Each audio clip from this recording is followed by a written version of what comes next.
Wilson Animal. El sonido de Javier produce. El odio se codió con el demonio,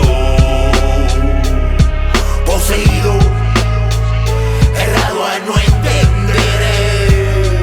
Sé que he sido ni perdón ni olvido, destruido, solo queda renacer. Ser humanos a muchos les quedó grande. El ADN fracticida es la peor maldición que en el mundo se expande. Aberrante que un hermano acabe con su sangre. Bastante desconcertante que una madre muera a causa del monstruo al que ella misma dio aguante.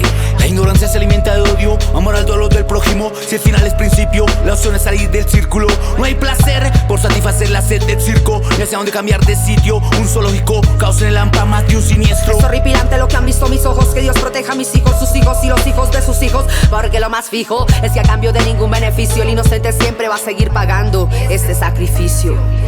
¿Quién tiene las de perder al no omitir la adrenalina? Cuando el diablo anda suelto, se escasea la expectativa de vida. El odio se codió con el demonio, poseído, errado a no entender. Sé que he sido ni perdón ni olvido, destruido, solo queda renacer.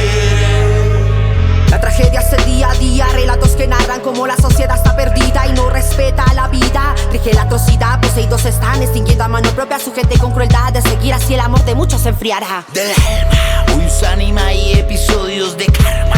Ángeles, demonios, son tus fantasmas, son tus fantasmas. No hablo de lo que por encima se ve, pruebe cada vez que puede, la vida se nos va breve. Si en la tierra mi llave es un buen huésped, mis respetos para usted. Dedico esto a los serios que saben cómo es que es, así es. Todo vuelto mierda, tirado al demonio. Un río de sangre entre suciedad, sexo y vicio. Guasa, la indiferencia por su propia raza. Homo sapiens ya no piensa. El odio se codió con el demonio,